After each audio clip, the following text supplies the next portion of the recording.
Bonjour à toutes et à tous, bienvenue dans le podcast Bilingue Trouve ta place. Désirant montrer qu'il est possible de faire des choix impopulaires, même hors normes et être heureux, souhaitant prouver que le bonheur passe par le fait de se choisir plutôt que de céder aux pressions populaires, je reçois des gens qui ont fait le meilleur d'une situation qui les plaçait dans la case différente. Je m'appelle Stéphanie Bergaud et suis l'animatrice de ce podcast. J'œuvre comme catalyseur de potentiel depuis plus d'une dizaine d'années et ma mission est de permettre aux gens de se donner le droit d'être tout ce qu'ils sont et ainsi croire que leurs rêves sont réalisables. Bienvenue dans ces entrevues.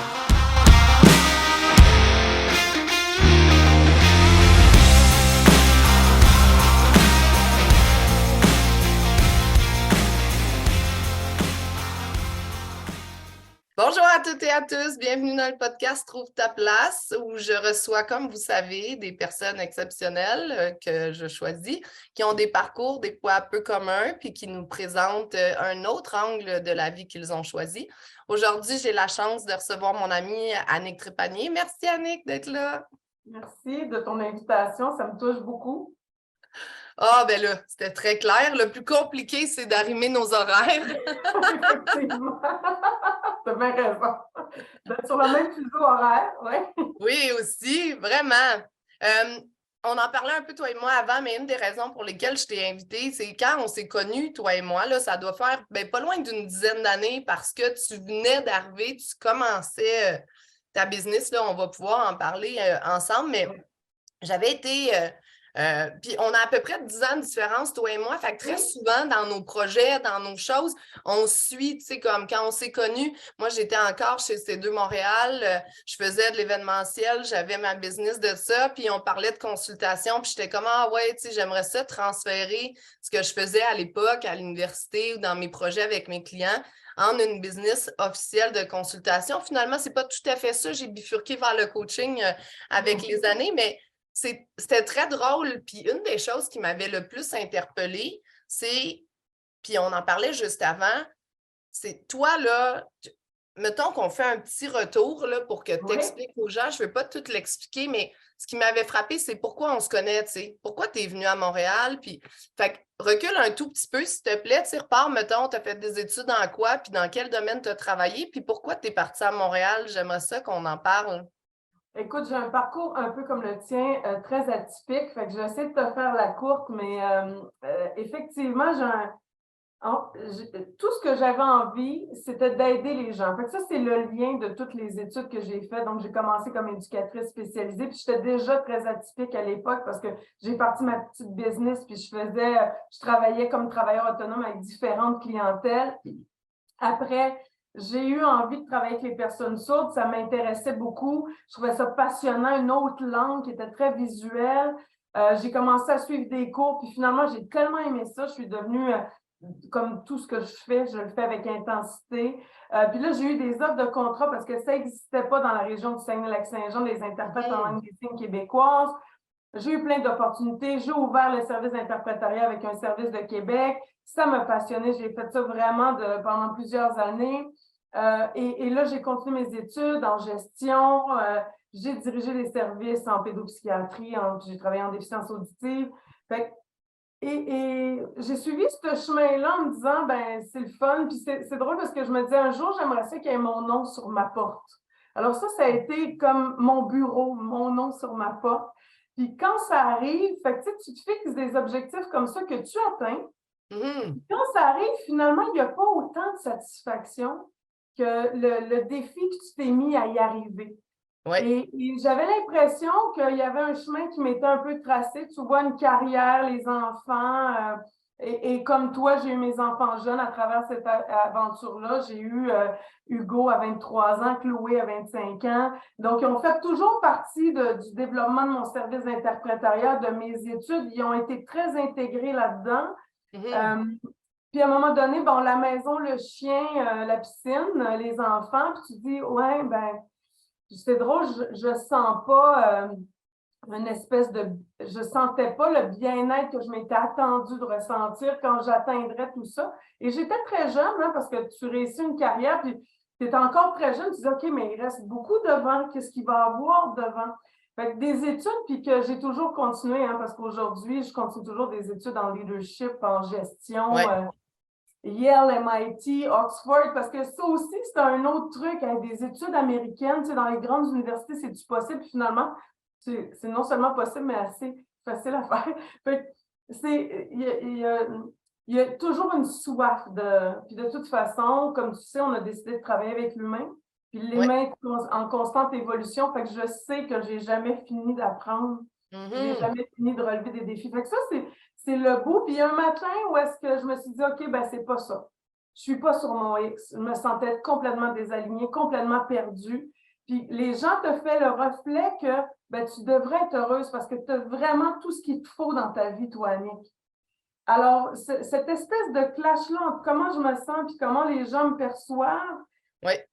c'est à la fois, je dirais, douloureux, mais à la fois assez révélateur de, voyons, qu'est-ce qui se passe avec moi? Oui, Et oui. il y a un événement très, très marquant dans ma vie, là, avant le déménagement, parce que tu parlais du déménagement à Montréal, puis effectivement, c'est que je me suis réellement, littéralement levée un matin. Fait que je pense que ce qu'on doit retenir aussi, c'est que la vie nous offre des opportunités. Puis je me suis regardée dans le miroir, puis je me suis dit, hey, ce matin, là, j'ai vraiment besoin d'un défi. Là, j'ai besoin d'un nouveau défi. Parce que, tu sais, je fonctionnais toujours de challenge en challenge, de défi en défi.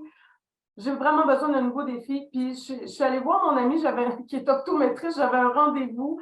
Puis elle m'a dit, écoute, Annick, elle, ça fait des années qu'elle faisait le grand défi Pierre Lavoie avec l'équipe des Gazelles 100% féminin. Ça, c'est des choses aussi qui me tiennent à cœur, comme l'entrepreneur au féminin que tu es et que j'admire.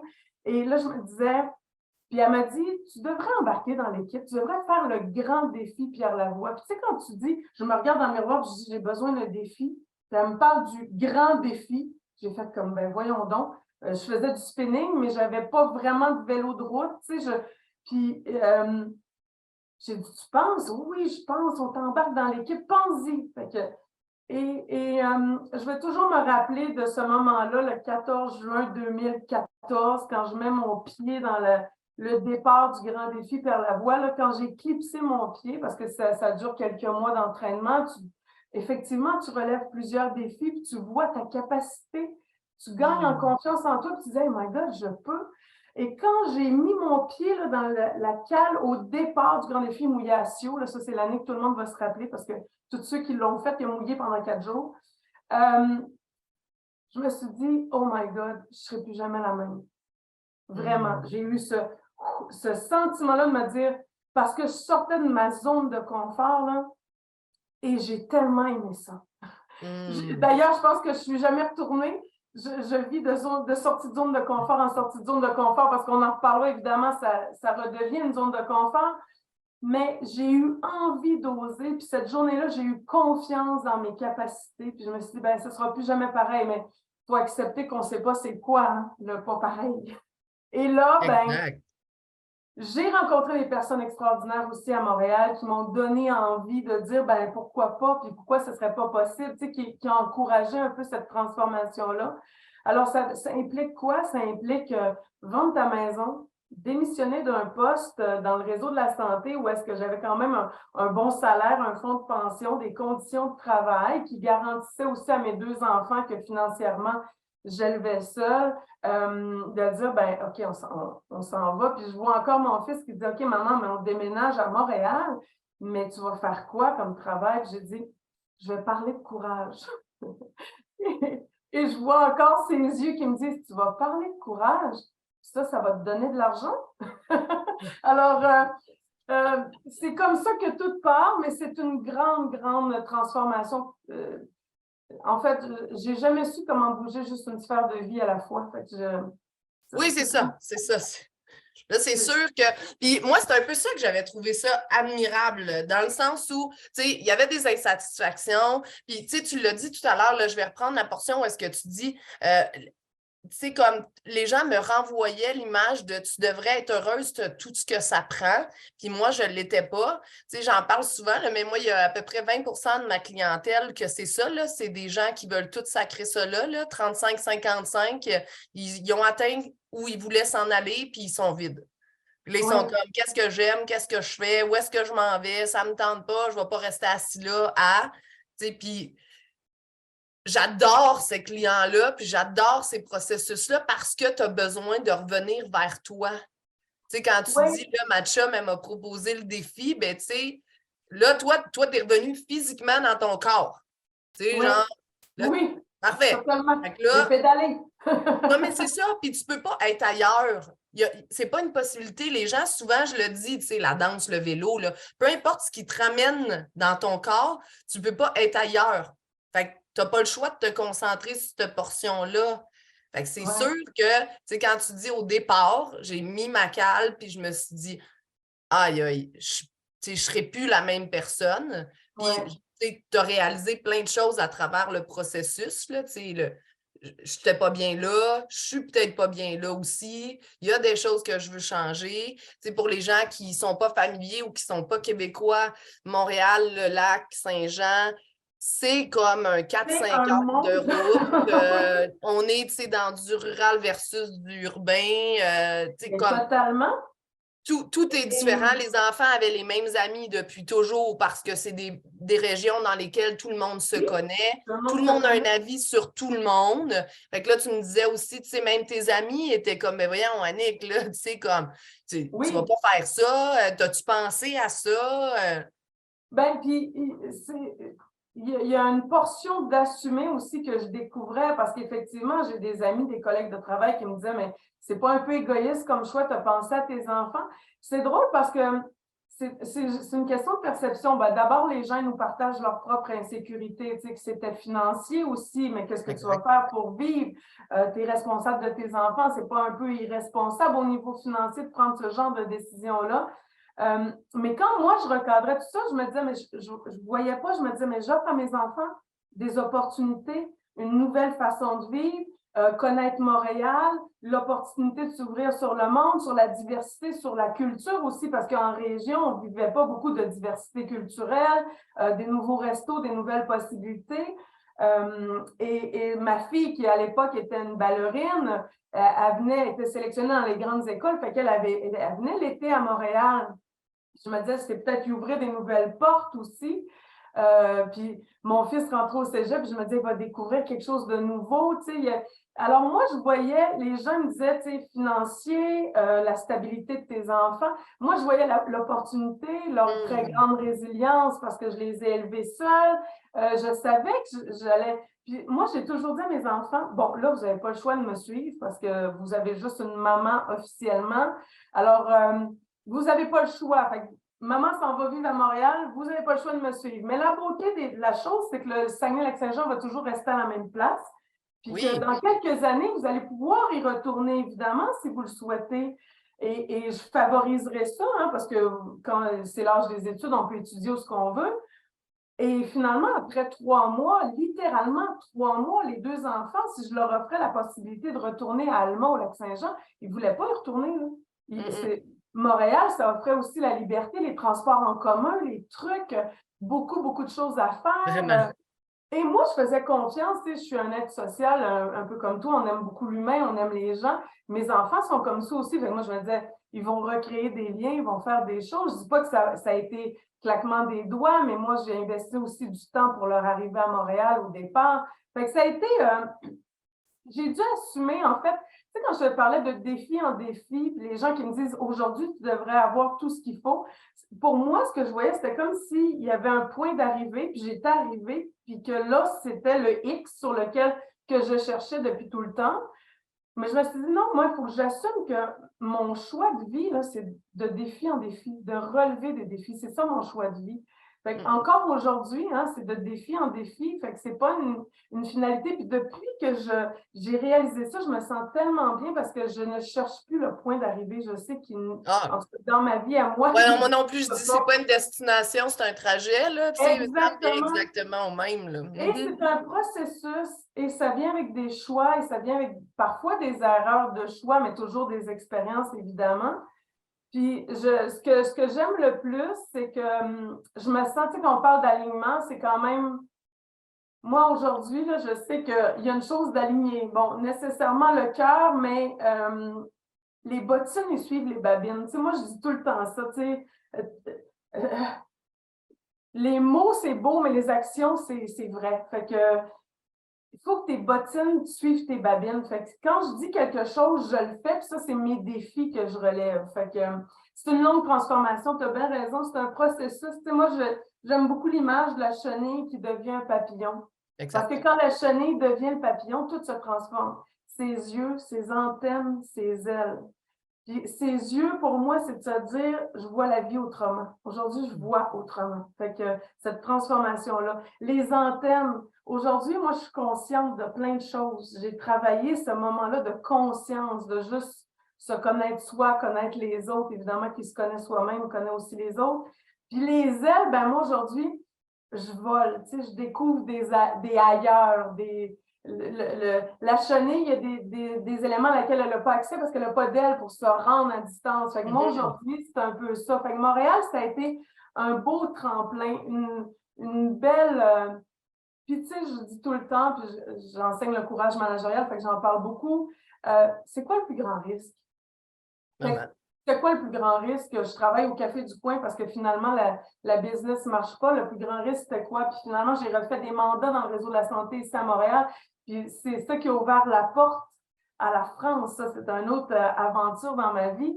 Fait qu'il n'y a pas de... T'es pas à la mauvaise place jamais. Tu es toujours à la place que tu dois être. Puis c'est là que tu as des opportunités qui se Oui, puis présentent. tu sais, trop souvent,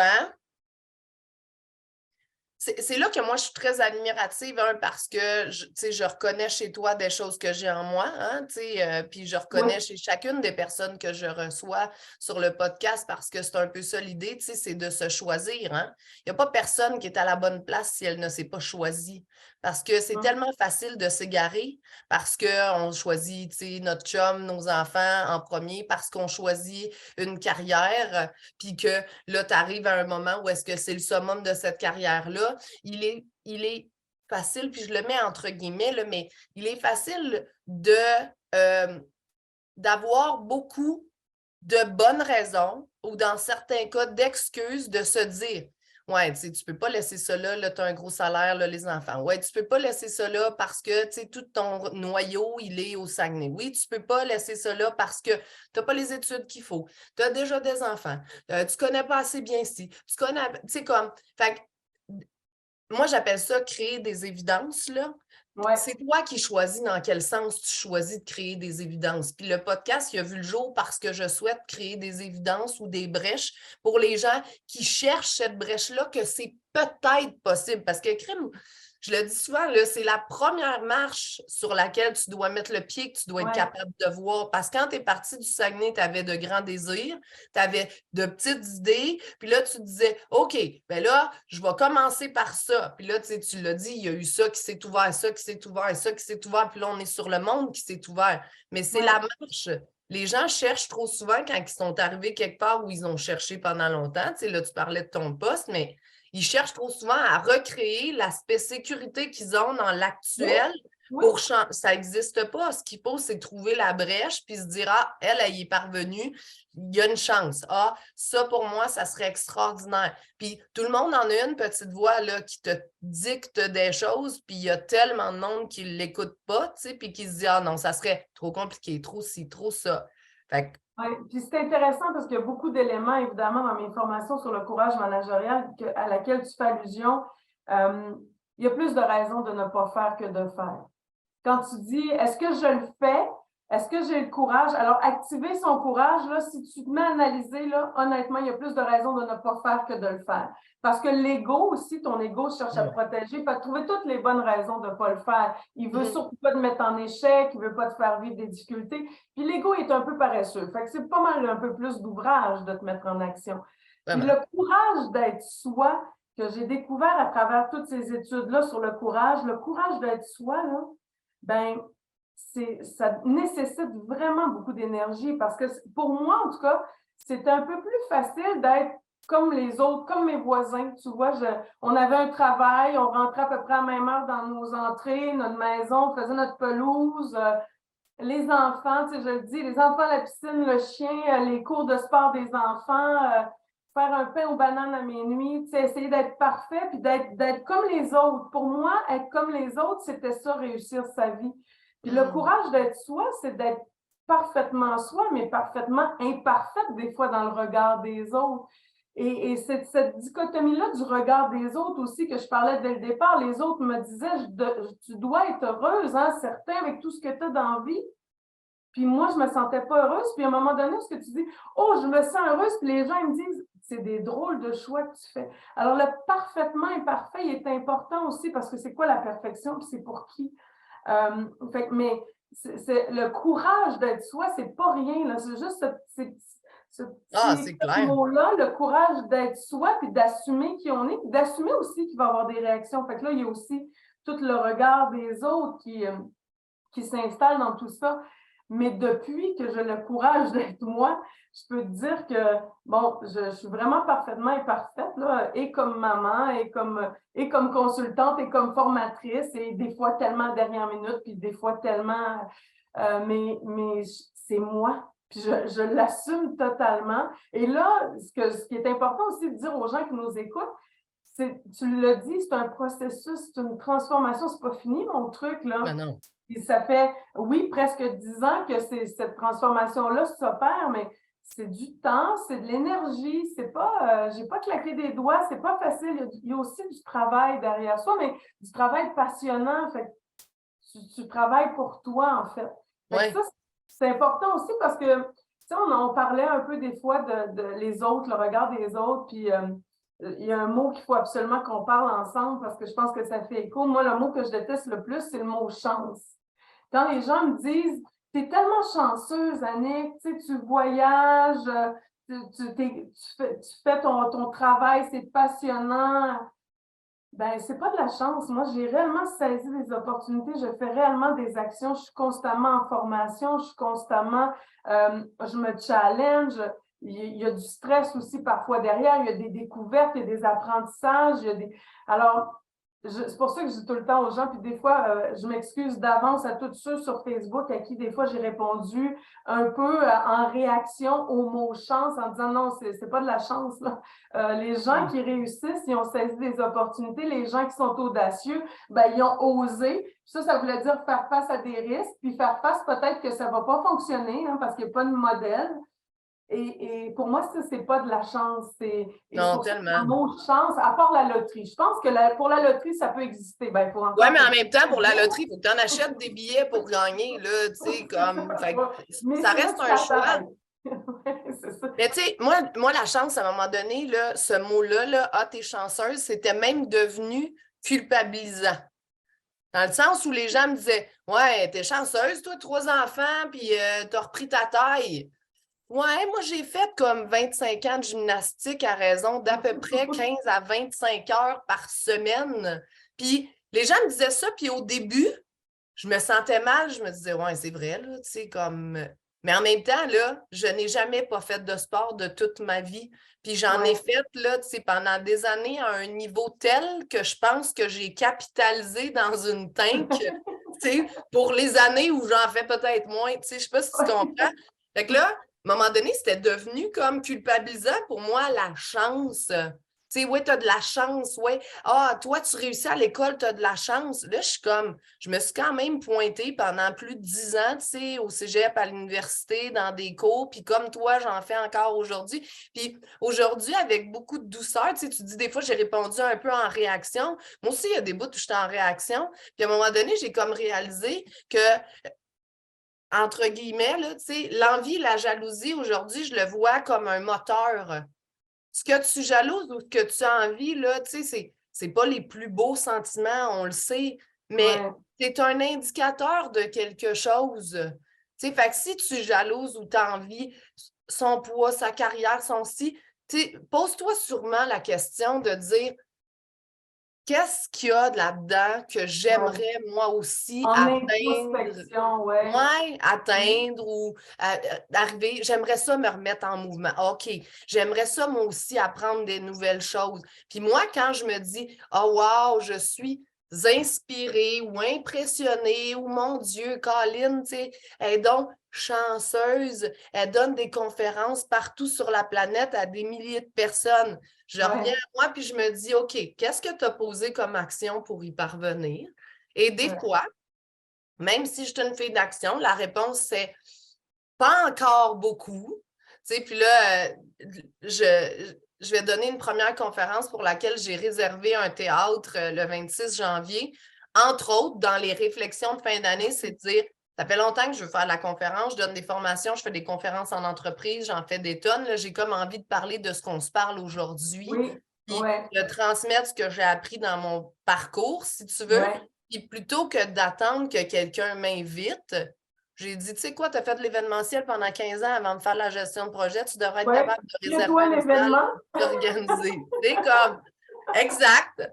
Fait que là, exact. Puis c'est ça, tu sais, c'est parfait. Ce qu'elle est là, je trouve ça admirable, intéressant, inspirant. J'aimerais ça. OK. Est-ce que j'ai posé les actions? Est-ce que je fais ce que j'ai à faire? Tu sais, parce que moi, souvent, les gens me disent, ah, t'es donc chanceuse, tu connais plein de choses. Je dois honnêtement passer encore. C'est comme là, je fais la formation de Guillaume Dulude là, cette année, là, sur l'année en entier, que j'aime énormément. C'est 36 jours.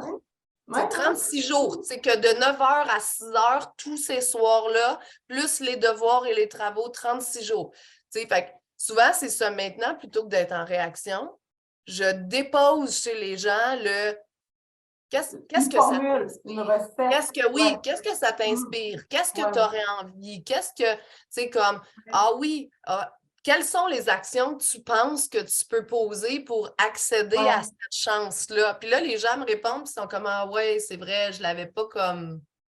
C'est intéressant, tu vois, moi, l'optique que je prends, je le ramène vers moi.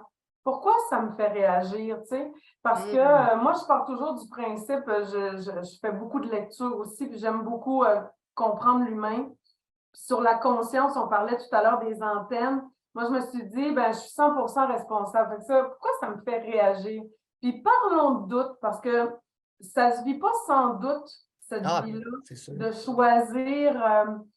d'assumer puis de sortir constamment de sa zone de confort. Évidemment, ça vient avec beaucoup de doutes. Puis je pense que ce que ça me faisait vivre, c'est qu'au moment où j'ai pris mes décisions puis que ça me rendait heureuse de déménager, de commencer une nouvelle vie ou continuer un bout de nouvelle vie, je me disais, ben c'est sûr que leur regard m'a amené beaucoup de doutes puis d'inconfort. Puis et ça, le doute, ben, et aujourd'hui, c'est quelque chose que je valorise beaucoup. Ben oui. Parce que je me dis, vive le doute. Le doute rend beaucoup plus intelligent. Parce que quand je doute, qu'est-ce que je fais? Je vais aller lire sur le sujet, je vais aller confirmer mes éléments, je vais consulter des gens, je vais me rapprocher de gens extraordinaires comme toi, puis comme plein d'autres qui nous entourent, puis on va aller s'asseoir avec eux pour dire, toi, t'en penses quoi? Fait que le doute rend beaucoup plus intelligent. Puis moi, je te disais, j'ai suivi une formation pour le coaching sur l'executive leadership avec Oxford. Et le professeur Smet, je le cite, il m'avait dit, Annick, toi, est-ce que tu doutes? Et c'est intéressant parce que déjà, quand il m'a posé la question, puis je regardais mes collègues là à l'écran, puis tu sais, on se fait des fois des préjugés un peu sur ces grandes universités américaines-là, mais c'est vu que c'est de l'executive leadership, il y avait quand même beaucoup d'hommes d'un certain âge. Fait que tu sais, déjà, là, je me sentais un peu imposteur dans ma place en arrivant là. Alors, je m'étais fait le préjugé de cette image-là, mais finalement, ce n'est pas un jugement parce que c'est vraiment le même. Au niveau américain, il y a vraiment beaucoup plus d'hommes dans l'executive leadership. Bon, ici aussi, mais c'est un autre sujet. Et quand il m'a dit, est-ce que tu doutes? Je me suis dit, mon Dieu, c'est quoi la bonne réponse? Qu'est-ce qu'il faut que je dise? C'est fraction de seconde. Quelqu'un te pose une question, tu sens le regard des autres, tu dis, c'est quoi la bonne réponse? Faut-tu que je dise oui? Faut-tu que je dise non? Puis tous ceux qui me regardent, là, ils pensent que je vais répondre quoi? Et là, il est parti à rire parce qu'il dit vraisemblablement tu doutes, puis en plus, ça se passe quand même en anglais, ces formations-là. Puis moi, c'est pas ma langue maternelle, même si je comprends bien l'anglais, je le parle plus ou moins bien, ben, en tout cas, niveau d'exigence élevé. Puis là, il m'a dit, ben, tu vois, ça, c'est une bonne nouvelle. Puis j'en parle souvent dans mes formations. le doute, là, c'est une bonne chose parce que si tu ne doutes pas, comme entrepreneur, tu es borderline dangereuse pour ton Ben vraiment. organisation. Alors, le doute est réellement important. Puis ce qu'on voit dans les organisations, si on va d'une façon plus macro, c'est que les gens qui doutent, ben, ils vont travailler en approche collaborative, ils vont aller consulter leurs collègues, leurs équipes. Et là, ben, ça va devenir des idées encore plus intelligentes, l'intelligence collective. Puis là, j'ai dit, ah, wow, OK, ben, doute, mais doute mieux, fais-le Ben bien, vraiment. exprime-le ton doute. Fait qu'aujourd'hui, j'ai plus honte de douter. C'est Puis drôle, on hein, n'en parce que le parle mot pas honte, assez. ouais, On n'en parle ben pas oui, assez parce que là, tu parles de honte, là. Moi, c'était ouais, ça. Moi, j'ai fermé des business, Annick, que j'avais partis parce que je doutais. Mais ouais, au lieu de me dire qui peut comment, t'aider? comment l'améliorer, qui peut me... Je me disais, ben là, je ne dois pas être la bonne personne Ouais. si moi, je doute ou si moi, je ne parviens pas à. Puis l'expérience, les années, la vulnérabilité et ma capacité de nommer réellement comment je me sens m'a permis d'avoir des réponses.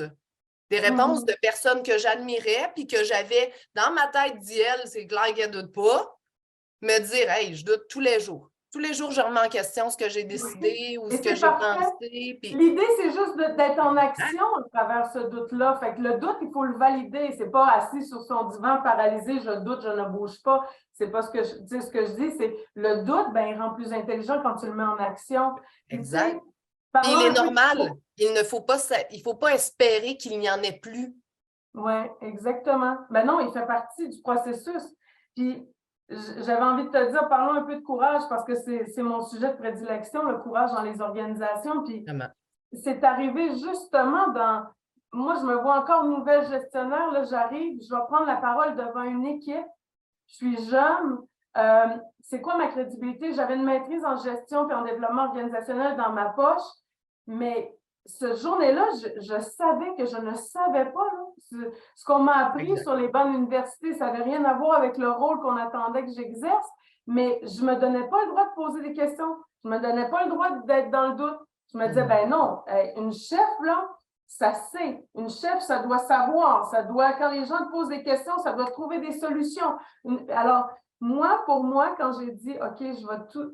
Puis j'ai regardé dans les organisations, évidemment, j'ai vu des directions, puis des gens plus élevés, des fois, qui m'ont déçu parce que j'avais des idées, puis il n'y avait pas le courage de les porter. Puis je disais, ben, une organisation, pour que ça fonctionne, ça prend beaucoup de courage. Fait que c'est là que l'idée du leadership courage, des cultures de courage est partie. Puis je me suis mis déjà au jour 1 de devenir gestionnaire à lire sur le courage managérial parce que je cherchais comment ça s'appelait, puis on n'avait pas beaucoup d'écrits à l'époque. Mais non. Et aujourd'hui, là, ce courage-là, bon, au niveau organisationnel, mais souvent dans les formations, les gens me disent, ben, tu vois, tous tes outils, je les ai aussi utilisés pour prendre des décisions dans ma vie personnelle. Fait C'est qu'on n'est clair. pas déconnecté, l'humain.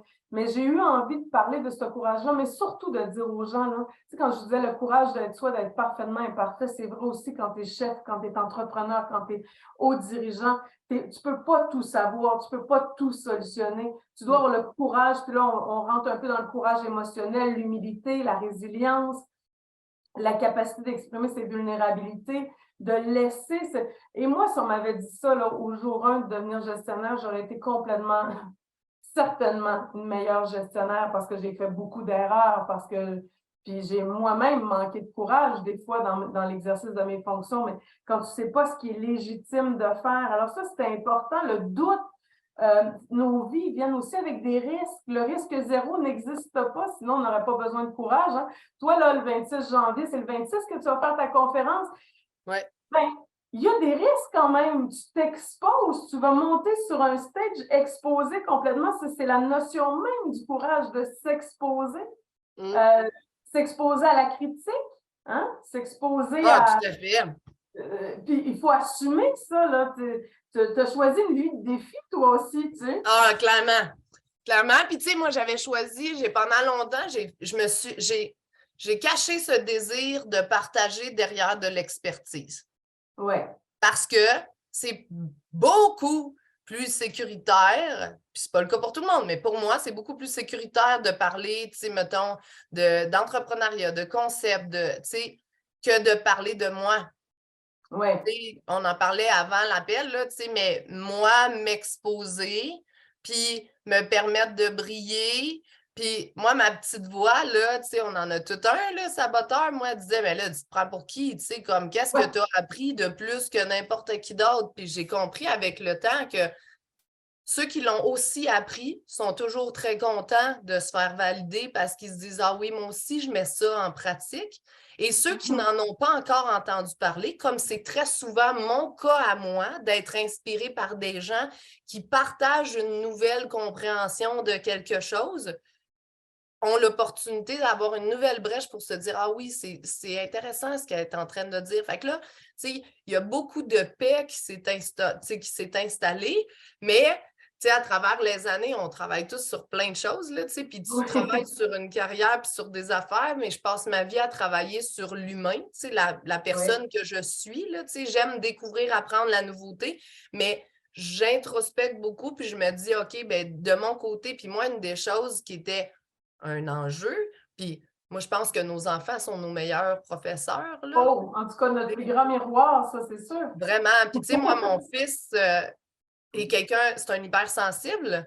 Puis grâce à l'arrivée de Joshua, j'ai réalisé que ça faisait des années que moi, j'avais fermé cet aspect d'émotif chez moi parce que je pensais que j'étais tough, mais en fait, c'est parce que je suis très sensible, puis je trouvais ça beaucoup trop lourd et blessant. Fait que j'ai dit de la merde, on va fermer tout ça, cette histoire-là. Fait que quand j'ai commencé à parler de moi, ce qui venait avec, c'était l'émotif. Je me ramassais en larmes, puis là, j'étais dans ma tête, et là, tu vas pas brailler, franchement. Fait que Ouais. pour arriver à où est-ce que je suis aujourd'hui, tu en parlais tantôt, c'est pas de la chance. Ça fait 10 ans que je travaille sur mon émotif, ma capacité à exprimer mes choses, ma capacité à me voir dans ma vulnérabilité, même lorsque c'est en larmes. J'ai aussi réalisé que les larmes, pour moi, étaient un message exceptionnel quand je suis incroyablement inspirée par les gens ou que je parle d'histoires qui m'ont émue. Je me ramasse émue aux larmes. C'est toujours ça. Moi, c'est rare que je suis triste.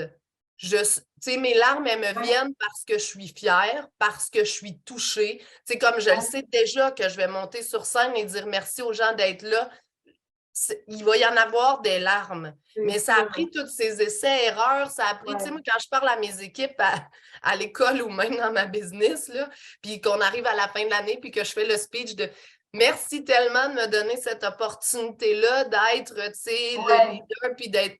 Je finis toujours en larmes, ils sont crampés, ils sont rendus, mais il y a comme 3 ans. Mais ce sont des émotions qu'on laisse venir et qui sont positives aussi, ils nous ramènent quelque part. Hein? Fait que c'est un élément important. Puis un peu comme toi, je pense que ce qu'on vit aujourd'hui, c'est juste qu'on a décidé de vivre les contraintes, les risques, les défis qu'on a choisis.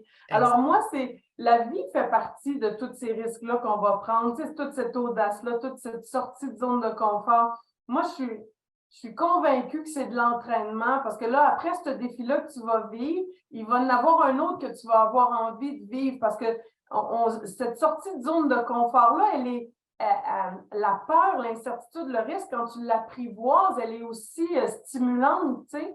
C'est pour ça que je me dis aujourd'hui, moi, j'ai choisi mes contraintes, choisi mes risques, parce qu'il y en a, la vie, il y a des contraintes, là, c'est pas toujours parfait, là, tu sais, il y a un derrière la scène, hein, de Annick Trépanier, mais je l'ai choisi, ça vient avec plusieurs contraintes, mon style de vie, mais je les ai choisis, puis ça, je trouve que c'est très stimulant de se dire, ben, ça aussi, c'est mes choix. J'assume mes choix.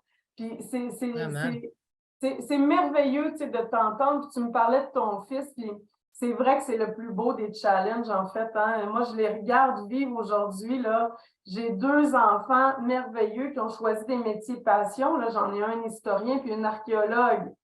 C'est drôle parce que, encore une fois, tu sais, des fois, moi, je travaille beaucoup à l'international et il y a des gens, des fois, qui me disent, ah oui, mais, oh mon Dieu, tu sais, c'est des métiers, qu'est-ce qu'ils vont faire avec ça, hein? Tu sais, c'est, hein? Parce que avocat, on le sait, médecin aussi, une enseignante aussi, on sait à quoi ça sert, mais un historien puis une archéologue, qu'est-ce que ça va faire, ça? Et moi, ça me fait toujours sourire parce que quand ils ont fait leur choix, je leur disais toujours, écoute ton cœur. Maman, tu sais, l'incertitude des jeunes qui s'en vont aux études, puis aujourd'hui, ils ont tellement de possibilités, il y a tellement d'opportunités. Je choisis quoi? Puis moi, je disais tout le temps à mes enfants, puis ça, c'est ma plus grande fierté parce que c'est beau d'être coach avec les autres, mais quand tu réussis avec tes enfants, juste leur dire, ben, suis ton cœur. Puis en même temps, mon fils m'a ramené quelque chose de bien important parce qu'il m'a dit, My God, que tu es une mère insécurisante. Et là, ça m'avait surpris parce que j'ai dit, pourquoi? Pourquoi tu me dis ça? Ben, il dit, parce que tu me dis de suivre mon cœur, mais je ne sais pas ce que ça veut dire. Tu sais, les autres mères, eux autres, ils disent, ben, va, fais des études en ci ou en ça, va, fais ta médecine, sois psychologue. Ou réfléchis à ton avenir, ou qu'est-ce Oui. que tu veux accomplir, ou combien tu veux gagner. Oui, ou va voir, tu sais, puis suis une démarche d'orientation, puis moi, j'ai rien contre les orienteurs, là. Il y en a qui sont fabuleux aujourd'hui, mais tu sais, moi, quand il est revenu de l'école en disant, ils ont sorti les métiers d'avenir, puis il faudrait que je choisisse là-dedans, j'ai fait comme, oh non, mauvaise piste. Non, suis ton cœur. Et là, j'ai dit, ben, qu'est-ce que ça veut dire si ça veut dire qu'on va regarder ensemble qu'est-ce que tu aimes, qu'est-ce que tu fais? Moi, j'admire beaucoup de gens, là. Tu sais, des gens comme toi, puis des gens un peu plus connus, comme je nomme toujours cette image-là de McSween, tu sais, il était toujours bien juste comptable, lui, c'était des chiffres. Pour moi, là, excusez-moi, tous les comptables de la planète, c'est un métier plus ennuyant que ça. Mais regardez ce qu'il a fait avec toute sa passion. Il écrit des livres, il passe à la télé, il y a des émissions. Ben, il a suivi son cœur, il a suivi sa passion. Moi, je disais à mon fils, écoute, suivre son cœur, là, regarde, si les gens me disent que ça ne sera pas payant être historien, aujourd'hui, ta mère, elle gagne sa vie en parlant de courage. Alors, qui peut dire, tu sais, qui peut dire que ce n'est pas la bonne place? Alors, suis ton cœur. Puis je regarde mes deux enfants aujourd'hui, je me dis, ben, j'entends encore toute leur petite incertitude, mais ils continuent d'avancer parce qu'évidemment, le risque zéro n'existe pas. Il faut accepter qu'on a peur. D'ailleurs, là, je veux dire aux gens, le courage, là, c'est la peur en action. Fait qu'il ne faut pas attendre de ne plus avoir peur. Au contraire, dire, OK, j'ai peur. J'ai peur de quoi? De ça, ça, ça. Parce que c'est important, là, le courage, c'est pas de la témérité. Moi, quand j'ai quitté le Saguenay-Lac-Saint-Jean, là, je sais qu'il y a des gens qui disaient, oh my God, quelle téméraire, hein? Elle ne pense pas à rien, elle met tout à balayer sa vie. Non, non, non. Tout était assez compté. J'avais trouvé mon appartement à Montréal. Je savais quel budget me restait sur la vente de ma maison pour vivre au moins la première année. Je savais, j'avais des possibilités d'ouverture. Il n'y a pas de témérité, mais j'avais peur. Est-ce que j'avais peur? Oh oui. J'ai lu quelque chose hier, puis ça me fait penser à toi. J'ai lu quelque chose hier, puis la personne, elle disait justement, elle dit, parfait, tu as peur, excellent. Fais la liste de tout ce qui te fait peur, puis après, prends seulement ce sur quoi tu as du contrôle. Oui, c'est bon. Parce qu'il y a tout le temps, tu sais, les gens me disent, oui, mais d'un coup, qu'est-ce que les autres vont penser? Mais d'un coup que ça ne marche pas puis que je dois revenir. D'un coup, OK, parfait. Sur quoi tu as du contrôle maintenant? Puis, comme tu l'as dit, combien j'ai d'argent dans mon compte? Où est-ce que je vais aller vivre? Est-ce que j'ai des pistes? Là, tu as du contrôle. Tes actions, tes paroles, exactement. Ce que tu fais comme. Tout le reste, là, il va-tu faire beau, il va pas faire beau? Est-ce que les enfants, ça va leur plaire? Est-ce que, tu sais, tout ça, là, c'est à l'extérieur de ton contrôle. Puis même à ça, hein, parce que la peur, là, puis ça, c'est quelque chose qu'on ne se parle pas beaucoup. C'est comme le doute. Autant en entreprise, tu sais, les dirigeants, on ne se permet pas de dire hey, ça me fait peur en maudit. Tu sais. De plus en plus, oui, on se parle de courage émotionnel, puis ça, c'est quelque chose qui est valorisé. Mais tu as peur de quoi? Puis c'est tellement important d'en parler parce que dans ta tête, il y a 100% qui existent. Hein? Puis, oh my God, on se fait des scénarios catastrophes, des fois de peur et de risque. Mais quand on en parle, quand on rationalise, on se rend compte que, et ça, c'est des écrits, hein, il y a seulement 8% de nos peurs qui sont rationnelles. Fait que, tu sais, dans notre petite liste là, qui est longue, longue, longue, là, quand tu regardes ce sur quoi j'ai du contrôle, puis qu'est-ce qui est rationnel? Mais tu ne peux pas rationaliser toi-même, tu es dans l'émotionnel. La peur, c'est une émotion tellement forte. Alors, quand on s'en parle entre nous, là, tu peux me dire, ben Annick, est-ce que tu penses sérieusement? Ça, qu'est-ce qu'on pourrait faire? Là, on fait le ménage ensemble. Pouf, il reste 8%. Est-ce que j'ai encore peur? Oui. Mais c'est peur avec une certaine prise de contrôle sur cette peur-là. Puis pour moi, c'est ça le courage. Puis les défis, j'ai une conférence qui s'appelle Go with the Flow. Puis pour moi, au début, le Go with the Flow, c'est un peu de l'abnégation. Tu sais, c'est comme, ben OK, tu suis le courant, tu te laisses porter. Et à force de parler avec les gens qui font du canot, qui font du rafting, des sports comme ça d'eau, eux, ce qu'ils m'ont expliqué, c'est au contraire, quand on voit une vague qu'on ne peut pas contrôler, un tourbillon qu'on ne pourra pas contrôler, on va aller directement dedans. On va y faire face parce qu'on va utiliser ce moteur-là pour nous propulser encore plus loin. Fait que ça, là, juste comprendre ça, ça me donne tellement de force parce que des fois, tu es face à un chemin et tu dis, oh my God, OK, difficulté, difficulté, difficulté. Je fais quoi? Fais face parce que, tu sais, vaut mieux prendre une vague de face ou de billets que de le prendre de reculons. Hein? Fait que moi, là, c'est ça. Et j'ai fait des sports comme du canyoning où ce que j'ai expérimenté, là, de sauter en plein tourbillon, d'être bousculé, puis pouf, propulsé encore plus loin. Puis je me suis dit, oh my God, ça marche. Puis c'est pour ça que je me disais, ben, aujourd'hui, j'utilise. Est-ce que notre vie est pleine de défis? Oui. Est-ce qu'il y a des épreuves? Oui. Est-ce qu'il y a des difficultés? Oui. Est-ce qu'il y a des risques? Tout plein. Mais je sais une chose, c'est que je vais y faire face. Je vais y faire face, je vais l'utiliser, puis ça va me propulser encore plus loin. Puis, tout à fait. Mais je vais faire un petit pont sur une chose que tu as dit.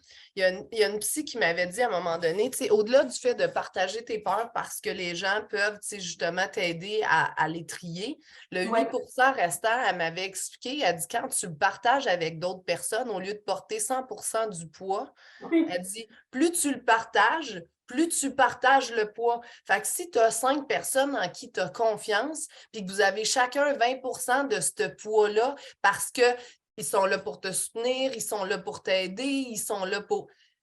Elle dit, c'est tellement moins pesant que d'être toute seule avec ta peur. Puis là, j'étais comme, tu sais, puis on revient à ce que je te disais par rapport à la vulnérabilité. Moi, l'image que j'avais acquise pendant beaucoup trop longtemps, c'est qu'être forte, c'est être capable de tout faire tout seul. Puis ça, j'en parle parce que ça a été un moteur pendant longtemps. Tu sais, on parle de croyances, là, les croyances porteuses, les croyances limitantes. Moi, ma croyance porteuse pendant des années qui m'a permis d'avoir le relais, d'aller au bac, d'aller à la maîtrise, d'avoir un deuxième enfant. Tu sais, comme c'était que j'étais capable de tout accomplir puis que je pouvais faire les choses seule. Puis j'y arrivais, c'est correct, c'était un bon moteur. Ça m'a permis, tu sais, de vivre avec elle, de travailler en même temps, de l'élever, tu sais, comme, puis on le sait. C'est juste qu'un jour, ça devient ton plafond. Parce qu'il y a une quantité de choses que tu peux parvenir. On a le défaut de nos qualités, hein? Exact. On a le défaut de nos qualités. C'est que là, aussi, à un moment donné, cette croyance-là t'a freiné parce que quand on arrive aussi à la tête comme leader, hein, tu es une leader d'équipe aussi, ben c'est là qu'on se rend compte. Moi, j'aime beaucoup ce principe-là. Hein, puis aujourd'hui, en gestion, c'est celui que je partage, la responsabilité partagée. Prendre des décisions ensemble, ça veut dire qu'on assume aussi la décision ensemble. Tu sais, toute l'approche collaborative, pour moi, c'est justement de partager ces peurs-là, de les assumer ensemble, de distribuer, en fait, l'imputabilité, la responsabilité, de partager ça en équipe. Mon Dieu, c'est tellement plus facile que quand tu penses que tu es le chef puis il faut que tout repose sur tes épaules. Tu sais, on voit de plus en plus de chefs d'entreprise qui craquent, qui croulent, en fait, sur toute cette responsabilité-là, mais c'est juste une question de perception du rôle qu'il faut déconstruire pour reconstruire un nouveau modèle. Mais c'est de toute façon, la vie nous offre cette opportunité-là. Actuellement, on est en très grande transformation et de soi et de lui-même et surtout des organisations, hein, parce que suite à la pandémie, mais suite à tellement. Parce que ça a duré trop longtemps. Là. On est en train de faire le mouvement de balancier dans l'autre sens.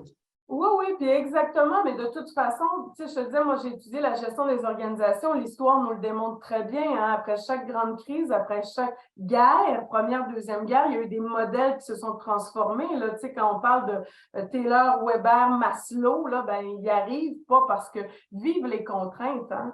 Moi, là, je dis tout le temps, les gens vivent les contraintes, fait aujourd'hui, même dans ma posture personnelle, quand il m'arrive des contraintes, je me dis, OK, vive les contraintes, Annick, là, tu vas te pousser à rebondir, à trouver d'autres façons, à trouver des façons de t'en sortir, à faire les choses autrement.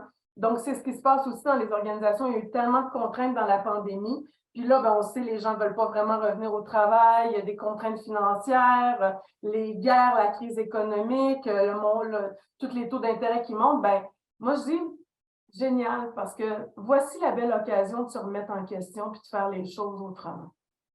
Puis, tu sais, dans les organisations, c'est des humains, tu sais, parce que moi, je t'écoute parler, puis le leadership, c'est le leadership de soi, le leadership de ses enfants, de sa famille, de ses équipes, de ses business, de ses, tu sais, comme... Fait à chaque occasion, tu sais, tu parlais là, de laisser de la latitude, de partager les responsabilités. Tu sais, je reviens à ce que tu disais à propos de Go tout à l'heure, tu sais, quand il t'est revenu avec l'histoire du bac en histoire, puis tu sais, de suivre ton cœur, puis tout ça. Je veux dire, on peut très bien les diriger. Un jour, ils vont tout de même devoir prendre les responsabilités des choix oui. qu'ils font. Fait que, tu sais, Mhm. moi, grâce à Lorelai, puis qui est ma plus vieille, j'ai expérimenté relativement rapidement ce que j'appliquais déjà dans le travail, un leadership partagé, conscient, courageux. Mais à un moment donné, ma fille a voulu changer d'école au milieu du secondaire, puis mon réflexe naturel de protection, ça aurait été de dire hey, non, non, là, tu sais, tu vas finir où est-ce que tu es, puis Ouais. mais, tu sais, je prends toujours un pas de recul quand je me sens challengée à ce que tu disais tantôt. Qu'est-ce qui Oui, me challenge en ce moment? oui, c'est C'est ça. elle ou Pourquoi c'est tu fais ça comme moi-même? Ah, non, c'est moi-même et mes insécurités. On va essayer de ne pas les transférer. Fait que je me suis assise avec ma fille qui, à l'époque, avait 14 ans. Puis, j'y ai dit, OK, mais pourquoi? Tu ne veux pas qu'il change juste parce que, c'est une folie. Puis là, elle me disait, je commence à trouver ça lourd, l'espèce de côté ultra performant de l'école privée avec le sport-études, gymnastique. Elle, c'est aussi ce qu'elle avait choisi. Puis là, elle était comme, elle faisait de la gym la moitié de la journée, de l'école l'autre moitié. Si elle laissait la gym, elle se ramassait à l'école, mais toute la journée. Puis là, elle était comme, ça me tente pas d'aller au régulier. Fait que j'étais comme, OK, son explication fait du sens. Moi, qu'est-ce que ça me prend pour que je sois à l'aise? Fait que j'y avais répondu, ben, tu peux choisir une autre école. Dis-moi ce que tu souhaiterais. Ma seule condition, c'est que tu continues à faire du sport. Pour moi, tu ne peux pas passer à l'âge de 14 ans de 25 heures de sport par semaine à 0. Pour moi, c'était le déclencheur de mauvais comportement, mauvais choix, options. Ouais. Elle m'a dit parfait. Elle a fait ses recherches. Elle est revenue vers moi. Elle m'a dit maman, elle dit, tu sais pas quoi? Elle dit l'école de quartier offre le programme spécial en cheer, mais c'est 6 heures par semaine. Parfait, on va s'informer. Elle a changé. Aujourd'hui, j'ai une adulte, parce qu'elle vient d'avoir 18 ans, qui en secondaire 4, avec la pandémie, les contraintes, ils avaient choisi de ne pas faire de sciences dans les groupes de sport. Lorelai, elle voulait faire des sciences. Elle a choisi de faire l'école à la maison, comme on faisait avec ses frères et sœurs en secondaire 4. Secondaire 5, elle a choisi de retourner en personne parce qu'elle voulait être avec ses amis. Aujourd'hui, je sais que je peux avoir confiance en ses choix parce qu'elle a compris qu'elle peut avoir elle-même confiance en ses choix. Exactement. Puis c'est drôle parce que, bon, sûrement que ma fille Chloé va sourire en t'entendant parce qu'elle va dire, oh my God, c'est le même genre de mère. Tu sais, par rapport aux contraintes, on a vécu ça aussi avec le ballet, notre arrivée à Montréal. Mais c'est intéressant parce que ce que je veux, moi, tu vois, mes enfants, quand ils me parlent de leur études avec passion, ils me racontent, je connais rien, hein, ils connaissent tellement plus de choses au niveau de l'histoire pour Hugo, puis au niveau de l'archéologie pour Chloé. On marchait sur la plage la semaine dernière, on s'est fait un voyage mère-fille, puis elle me racontait qu'il étudie les traces de pas dans les couches de sol quand on marchait sur le bord de la plage. Je la regardais et je me disais, oh wow, c'est hallucinant, c'est passionnant ce qu'elle est en train de me raconter. Je pense que pour ta conférence, j'ai envie de te dire ce que les gens passionnants, tu sais, les conférenciers, les gens qui fait wow, là, puis que ça résonne, ce qu'ils ont en commun, c'est justement qu'ils parlent avec leur cœur puis qu'ils partagent leur passion. Quand tu partages ta passion, là, la personne n'a pas besoin d'avoir la même passion. C'est Exact. juste passionnant de t'entendre parler. Ça, je pense que c'est de revenir un peu à l'essentiel. Hein? Vraiment. Tout à fait. Puis, tu sais, toi puis moi, on peut parler pendant des heures, des heures et des heures. À chaque fois qu'on a l'occasion de se voir sur un Zoom ou sur un café, tu sais, quelque part, on a toujours des bons, tu sais, des bonnes discussions. Moi, ce que je dis souvent aux gens quand je finis, tu sais, mon podcast, c'est tout ce dont on parle aujourd'hui, c'est des choses que l'on a construites à travers les dernières années. Fait que si, tu sais, la marche vous semble très grosse, moi, je dis souvent, là, les entrepreneurs, puis c'est pour ça que j'écris sur les modèles d'entrepreneuriat au féminin, là, comme tu en as glissé un mot, c'est parce que je trouvais qu'on avait beaucoup, beaucoup de masculins, mais très peu de féminins. Puis je dis souvent aux gens, si tous les entrepreneurs masculins avaient dû se projeter dans Steve Jobs ou dans Bill Gates ou dans Guy Laliberté, la marche, quand tu commences, elle est tellement haute, il faut que tu aies des modèles entre les deux. Puis je trouvais qu'au Québec, entre autres, au niveau féminin, on avait beaucoup de modèles de grandes entrepreneurs, tu sais, des Lise Wattier, des Daniel Henkel, fait que si aujourd'hui vous nous écoutez puis vous vous dites oh wow, Colin, je suis tellement pas rendue là, sachez que je ne suis pas et Annick non plus rendue où est-ce qu'on souhaite être rendu parce qu'on a toujours ambition que ça s'améliore. Mais quand on regarde en arrière, tu sais, on regarde, mettons, toutes les deux les 10 dernières années, la Ouais, quantité de choses qui aujourd'hui font un effet cumulé parce qu'on a mis un premier pied sur une marche, on a réglé quelque chose qui s'est présenté, on a testé quelque chose de nouveau, ouais. c'est comme si vous avez envie de commencer ce projet-là, s'il vous plaît, ne vous arrêtez pas à mon Dieu, ça a l'air tellement grand et ambitieux. On a tout commencé par la première marche. Puis si tu ne Ouais, bouges pas aujourd'hui, dans 5 ans, dans 10 ans, tu vas être sur la même marche en te disant comment je fais pour aller sur la prochaine. Et le ouais, niveau de doute, de courage nécessaire et c'est comme de volonté va devoir être encore plus grand parce ouais, que ça fait longtemps qu'on a l'impression que ça n'a pas bougé. exactement. On dit, je travaille beaucoup, je travaille avec des créoles qui disent toujours petit pas en arriver. Mm. Alors, à chacun des pas, on va finir par y arriver. Je trouve ça fabuleux parce que quand tu regardes, tu as tellement raison, c'est une multitude d'actions. Tu sais, les gens ils me disent aujourd'hui, des fois, comment tu as fait pour arriver là? Eh mon Dieu, ça part de mes expériences d'éducatrice spécialisée, ça part de mes expériences d'interprète, ça part de mes expériences de gestionnaire, de dirigeante. Donc, c'est un cumul, puis il n'y a pas un bon chemin, hein, il y a plusieurs bons chemins. Puis moi, et c'est pour ça qu'il ne faut pas voir non plus, il n'y a pas d'arrivée. Moi, aujourd'hui, là, à chaque formation, à chaque conférence, à chaque voyage, je me dis, j'ajoute de la vie à ma vie. Et Mm. c'est ma vie à moi. Fait que quand tu m'as invité à ce podcast-là, j'étais tellement enthousiaste, j'étais tellement contente. Puis en même temps, je me dis, je veux surtout que les gens retiennent qu'il n'y a pas de formule. Mm. Ça, c'est ma vie à moi, elle me convient à moi. Il n'y a pas de copier-coller. Surtout, attention de ne pas essayer de reproduire la vie de l'autre. Je l'ai essayé. Been Ah there, oui. done that, got the t-shirt, puis c'était pas le fun. Mais Mm. c'est juste de prendre des petites brèches comme ça, d'ajouter de la vie à sa vie, c'est d'être constamment en action, puis d'essayer. Tu sais, les gens me disent, oh wow, sortir de sa zone de confort, Annick, toi tu t'entraînes, mais moi, je veux pas faire ça, du parachute, du parapente, du canyoning, moi, je veux pas Moi, je faire ça. trouve ça malade. Oui, c'est ça, mais tu n'es pas obligé de faire ça. Qu'est-ce qui te fait peur? Tu fais juste mettre le pied.